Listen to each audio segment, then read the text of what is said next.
بسم الله والصلاة والسلام على رسول الله. ازيكم يا شباب عاملين ايه؟ اتأخرنا عليكم فترة طويلة وما نزلناش فيديوهات وما اتكلمناش، بس فيديو النهاردة حاجة مطلوبة وأسئلة كتير جات لي عليها، سواء على السوشيال ميديا أو على الواتساب أو على التشانل هنا. أيا كان تمام. هنتكلم في موضوع مهم وهو ازاي اكتسب خبرة بدون ما اكون اشتغلت في الشركة. حضرتك بتروح تقدم على شغل بيقول لك احنا محتاجين خبرة سنتين 3 سنين. طب انا اجيب الخبره منين وانا ما اشتغلتش؟ طب انا عايز شغل فريش او شغل جونيور ومفيش حد بيطلب في الشركات جونيور او فريش. طيب انا دلوقتي اعمل ايه علشان اخش واخد الوظيفه اللي الخبره بتاعتها سنه او 2 او 3 ايا كان؟ واكتسب خبره ازاي علشان اقول لهم ان انا عندي خبره؟ وهل الخبره اللي عندي هي عمل شويه مشاريع وخلاص، ولا الخبره دي اللي هم يقصدوها ايه بالظبط؟ فيديو النهارده فيديو ممتع، فيديو هتلاقي فيه كميه معلومات اول مره هتلاقيها باذن الله تعالى. مفيش حد اتكلم عن الشغل وعن طريقه الشغل في الشركات والشغل التكنيكال اللي داخل الشركات كشركات سوفت وير، تمام، غير القناه عندي، غير العبد لله. ده بفضل ربنا سبحانه وتعالى، مش بشكر في نفسي، بس دي حقيقه. ويمكن الناس كلها قالت الايه الكلام ده في الكومنتات. طيب نرجع بقى نتكلم كده مع بعض. حضرتك بتقدم السي في على وظيفه جونيور، فلقيت ان الجونيور طالبينه من سنه لاتنين خبره كفرونت اند، وعمل واحد واثنين وثلاثه، والريكويرمنتس اللي هم طالبينها كذا وكذا وكذا وكذا. طيب انا عاوز شغل ميد ليفل، فهتلاقيهم طالبين 3 4 سنين. طب عايزين سينيور من فوق ال4 سنين وانت طالب. طب عايزين تيم ليدر فوق الست 7 سنين. طب انا اجيب الخبره منين؟ ما هو انا دلوقتي علشان هيبقى عندي خبره، تمام، محتاج ان انا اكون اشتغلت في شركه سنه واثنين وثلاثه علشان دول يبقوا الخبره بتاعتي، دي الاكسبيرينس بتاعتي. اعمل ايه؟ صلي بينا على النبي. عايز افهمك كده في البدايه. الشخص لما بييجوا شركه ويعينوا فيها حد، المدير بتاع الشركه، مدير الشركه، مدير القسم اللي موجود، مدير صاحب الشركه ذات نفسه، بيروح لقسم الموارد البشريه اللي هم الاتش ار.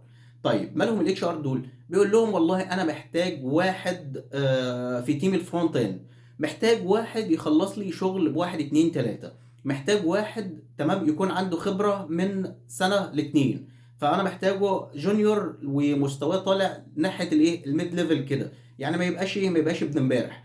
او محتاج واحد سينيور، او محتاج واحد خبرته كذا كذا كذا. وخد بالك الجونيور او السينيور او الميد ليفل، المسميات الوظيفيه دي وعدد سنين الخبره بتختلف من شركه لتانيه. انت ممكن تبقى شغال في شركه بقالك 10 سنين، فانت هنقول عليك ان انت اكسبيرت خبير، تمام، بس انت تيجي تلاقي المعلومات اللي عندك او طريقه الشغل اللي انت كنت بتشتغل بها في الشركه وكتكنيكال، تمام، ما تجيبش شغل شركات تانية سوفت وير ميد ليفل. ما تجيبش مستواك، ما يجيبش ليه؟ لان انت طول ال10 سنين انت شغال في شركه السوفت وير بتاعها معتمد على واحد اتنين تلاته. انت ما طورتش نفسك، فضلت في الكونفرت زون. فانت هتيجي تقول لي انا 10 سنين خبره؟ لا، انت 10 سنين خبره تمام بالنسبه للشركات اللي زيهم. اما بالنسبه للشركات اللي هي في السوفت وير اللي هو الجزء الثاني، عباره عن مثلا ممكن تبقى 3 4 سنين خبره ولا اي حاجه، اللي هو انت ميد ليفل، ما انتش حتى سينيور. طيب نرجع نكمل كلامنا عشان ما نروحش في حته تانيه. المدير بتاعك ده بيخش للموارد البشريه ويقول لهم انا عاوز واحد خريج ولنفترض كمبيوتر ساينس، وعايز سنه ما يزيدش عن كذا، وعايز واحد يكون مثلا جونيور، او عايز واحد او واحد سينيور او ايا كان. ويقوم يديله كده الريكويرمنتس اللي هو طالبها في الموظف ده او المهندس ده. يقوم الشخص الاتش ار، تمام، عاوز ينزل اعلان على مواقع التوظيف زي لينكد ان، انديد، جلاس دور، وظف ايا كان، تمام، عايز ينزل اعلان. طب انا هنزل اعلان بالريكويرمنتس دي بس؟ انا محتاج دلوقتي الجانب التكنيكال سكيلز. فيروح لمين؟ بيعمل حاجه من الاثنين، يروح للتيم ليدر بتاع التكنيكال تيم، يقول له المدير طالب دلوقتي في الفريق عندك طالب فرونت اند او طالب باك اند او طالب ايا كان، ايه التكنيكال سكيلز اللي انت محتاجها في الشخص ده علشان اكتبها من ضمن الريكويرمنتس. دلوقتي المدير عايز فرونت اند خبرته من سنتين لثلاثه. انا ما اعرفش انتوا في التكنيكال بتشتغلوا بتكنولوجي ايه او ايه اللي حصل. خد بالك ان الاتش ار بيفضل متابع معاك، مش معاك انت كشخص، متابع مع التيم اللي موجود في الشركه، عارف هم شغالين على سيستم ايه او براند ايه او شغالين على برودكت ايه، تمام، عارف ايه السكيلز اللي شغالين بيها، متابع كل حاجه في مراحل الشغل. لازم يكون عنده درايه كامله بالمسميات الوظيفيه والتكنيكال وكل الكلام ده. بس تعال نقول دلوقتي اللي بيتم واحده واحده. فبيسال التكنيكال تيم، فالتكنيكال تيم بيقول له انا عايز واحد خبرته من سنه لسنتين زي المدير ما قال لك، ويكون بيعرف اتش تي ام ال سي اس اس جافا سكريبت كذا كذا كذا كذا كذا، تمام، ويعرف الكلام ده. فيقوم الشخص ده الاتش ار عامل اعلان ومنزله، تمام، ده جانب. ممكن بقى الاتش ار يحب يجود من عنده، فيقوم عامل ايه؟ احنا عايزين شخص يكون عارف بي اتش بي وهو فرونت اند. طب الفرونت اند ما لهوش علاقه بالبي اتش بي، طب انت عايزه ليه؟ هو ممكن يكون مجود، وممكن الشركه نفسها عايزاه علشان يبقى عارف ازاي يعمل انتجريشن مع الباك اند، ازاي ان هو يقدر يتعامل مع الباك اند في مشروع. طيب، لحد هنا الاتش ار بيكتب الريكويرمنتس، احيانا بيجود، فانت تتخض تبص تشوف اعلان تقول له ايه ده، هم عايزين ساحر بقى، ده عايزين كذا وكذا وكذا وكذا. اعرف ان اللي كتب الاعلان ده هو اتش ار، لا يعرف تكنيكال، ما يعرفش تقنيات. فقدم على الوظيفه وهتلاقيه بيتصل بيك وبيعمل معاك انترفيو. في المقابله الشخصيه هو بيحددك، بيقيمك من لبسك، من شكلك، من طريقه كلامك، جيت في ميعادك، مواظب، في الريكويرمنتس اللي هو طلبها زي مثلا البكالوريوس، السن، شهاده الجيش، الحاجات دي كلها. فده اللي يخصه. طب التكنيكال بيخش لك على التيم ليدر، هو اللي بيعمل معاك تكنيكال انترفيو. لو انت تمام وكواليفايد بيقول لك خلاص انت كده اكسبتد معانا وتمضي عقد. طيب، فحته ان انت لما تلاقي الوظيفه فيها سكيلز كتير وتقنيات كتيره، ما تتريقش على الشركه، لان الاتش ار هو مش فاهم، فهو خد المسمى الوظيفي وراح على جوجل كتب شويه حاجات كده، فطلع له شويه تقنيات قام حاططهم عنده فين؟ في الاعلان. دي نقطه. وفي شركات بتبقى طالبه الكلام ده علشان تضرب عصفورين بحجر، عشان عايز الفرونت اند يشتغل فرونت ويشتغل باك، عشان الباك لما يغيب الفرونت يشتغل التاسكيه بتاعته، تمام، وعايزه توفر فلوس. طيب سيبك من الكلام ده برضه، نرجع ونقول تمام ان الاتش ار بينزل لك الايه؟ بينزل لك الاعلان بتاعك. طيب، انا دلوقتي يا هندسه هم طالبين خبره من سنه لسنتين، انت كلمتنا بقالك 10 دقايق دلوقتي عمال تتكلم، تقريبا من 7 دقايق اهو، طب عمال تتكلم فين؟ في طريقه الشغل. انا دلوقتي اقول لهم ان انا خبره ازاي؟ تمام، او اكتب في السي في بتاع الخبره بتاعتي ازاي؟ الخبره يا صديقي مش بعدد السنين داخل الشركات، الخبره بالمشاريع وحجم المشاريع اللي انت عملتها، الخبره بالمشاريع وحجم المشاريع اللي انت عملتها. يعني انت شفت مشروع على اليوتيوب، انت شفت مثلا المشاريع اللي انا عملتها بالرياكت، وحضرتك عملتها وطورت وزودت عليها، تمام، وحطيتها عندك في السي في. دي خبره. انت عملت فعلا مشروع اهو فروم سكراتش لان انا كنت شغال قدامك. طيب جالك مشروع فريلانس وعملته كمستقل، تمام، ما دي برضو خبره، ان انت عملت مع عميل وازاي تهندله، واتعاملت معاه كمستقل وسلمت الشغل بتاعك وخدت فلوسك ودنيتك تمام. دي برضو خبره. ليه؟ الخبره مش بعدد السنين، الخبره بحجم المشاريع. انت ممكن تكون شغال سنه واثنين وثلاثه، وخد بالك التكنيكال تيم ليدر او الاتش ار لو فاهم وقعد معاك بيقول لك انت في السنتين ثلاثه اللي انت كاتبهم في السي في تقريبا عملت كام مشروع. شوف السؤال، عملت كام مشروع؟ يبقى الخبره هنا مش بعدد السنين، لان هو ممكن انت اشتغلت سنتين ممكن تكتب لي ثلاثه، انت سبت الشركه دي في من سنه ممكن تقول لي انت لسه سايبها اول امبارح، وبقالك سنه مثلا قاعد في البيت. فهو عاوز يعرف حجم المشاريع وعدد المشاريع. فانت لو جيت قلت له انا عملت 40 مشروع، 40 مشروع في سنتين، يعني معنى ذلك ان انت بقى ايه؟ مجرد لاندنج بيج ويب سايت ستاتيك، حاجات بسيطه. لكن انت لو جيت قلت له انا عملت مثلا 7 8 مشاريع في السنتين، هيجي يقول لك اللي يبقى المشاريع دلوقتي كانت الحجم بتاعها كبير، فالمشاريع دلوقتي ادفانسد، ما هياش مجرد مشاريع ستاتيك او مشاريع صغيره. وممكن واحد تاني مش فاهم لما تيجي تقول له انا عملت 30 مشروع في السنتين، تمام، يقول لك واو انت ما فيش منك. فاللي هو 30 مشروع فروم سكراتش، ولا 30 مشروع عدلت عليهم، ولا 30 مشروع لاندنج بيج، ولا 30 مشروع ايه بالظبط؟ فالشخص اللي فاهم هو اللي هيقيمك ويحددك. فتعالى دلوقتي نتكلم في حته ازاي اصلا اجيب الخبره دي. خبرتك لو انت ما اشتغلتش في شركات، اعمل مشاريع، كتر مشاريع، بس ما تحطليش مشروع لاندنج بيج، ما تحطليش مشروع ويب سايت عادي، ما تحطليش مشروع بورتفوليو وتقول لي دي خبره. خبره ايه؟ ده واحد لسه بيتعلم اتش تي ام ال وبوت ستراب وعملهم.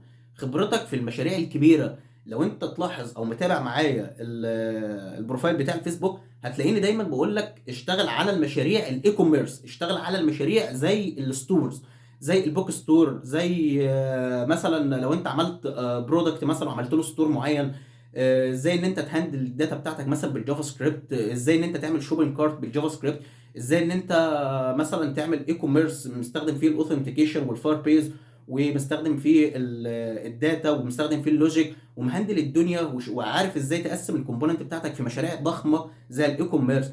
خلي بالك ان الاي كوميرس مشروع ضخم بيعرفك ازاي بتتعامل مع الاكواد السي اس اس، لان هتلاقي اكواد سي اس اس متشابهه ومشتركه معاك في طول المشروع. انت عملت الديف ده، لقيت الديف ده مكرر معاك في صفحات تانية داخليه، فهل هروح اعيد نفس الاكواد ولا هعمل ميرج الاكواد السي اس اس في فايل ولا احطهم ازاي؟ فدي الخبره هنا بقى.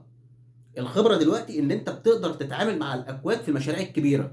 يعني انت عملت ديف، والديف ده له مواصفات معينه، ويتس وهايت وباك جراوند وبوردر وبادنج ومارجن وكلام من نفس الديف ده. انت عايز تعمل واحد في صفحه تانية داخليه، فهل هروح اعمله فروم سكراتش؟ يبقى انا دلوقتي لو كتبت 10 اكواد سي اس اس، ال 10 اكواد دول هيتكرروا معايا في صفحه تانية، فانا كده كتبت 20 سطر. طب وليه؟ طب ما انا ممكن اعمل ميرج العنصر ده مع العنصر ده واكتب لهم نفس ال 10 سطور بس. يبقى هنا الخبره بتجيلك من هنا، الخبره هتجيلك من المشاريع الكبيره زي البوك ستور، زي الاي كوميرسز بانواعها، زي المشاريع اللي فيها لوجيك بالجافا سكريبت.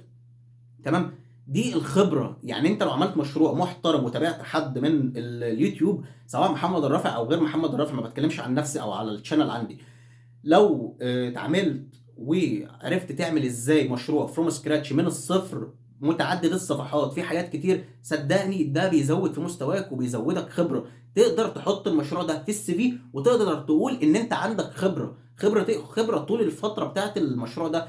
لان المشروع لما انت تعمله هتكتسب منه مهارات جديده. انت عرفت ازاي تتعامل مع ملفات متعدده زي السي اس اس، عرفت ازاي تتعامل مع بلجنز. مثلا لو الاي كوميرس فيه بلجنز متعدده، ولنفترض لايت بوكس او سكرول تو توب او ايا كان بقى نوع البلجنز، مثلا او الاو ال كارسول اسف، او السليك سلايدر او ايا كان، فانت عندك مجموعه من البلجنز كتير. طب انا هحط ملفات الجافا سكريبت دي ازاي؟ فازاي دلوقتي هبدا اتعامل مع الجافا سكريبت او مع الملفات بتاعتها؟ طيب مع ملفات السي اس اس، طب مع الايمج، هل احط فولدر ايمج كده واقوم سايب فيه ال 100 200 الصوره اسف في الايمج، ولا ابدا اقسم فولدر الايمج لستراكشر تاني، اعمل له ستراكشر بفولدرات تانية، الايقونات لوحدها، اللوجوز لوحدها، الايتمز لوحدها، البرودكت لوحدها؟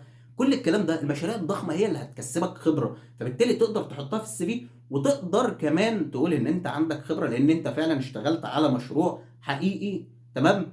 واتعاملت مع الحاجات دي كلها، عرفت ازاي ان انت تنظم الملفات وتنظم الاستراكشر بتاعك وتكتب كود وتكتب بيور كود وتكتب كلين كود وتكتب كود مانجمنت. هي دي الخبره مفيش حاجه اسمها شغال بقالي كام سنه في الشركه. ما انت ممكن الشركه تكون تحت السلم وشغاله بتعمل تمبلت ب 2000 ونص، يلا ونعمل اعلانات مموله، وعمك احمد اللي تحت اللي هو فاتح محل ملابس واللي عنده كشك سجاير عايز يعمل ويب سايت ليه. تمام. وبتحاول الشركه بتحاول ان هي تقنعه، فيلا نعمل ويلا ناخد منه 3 4000. الخبره مش كده.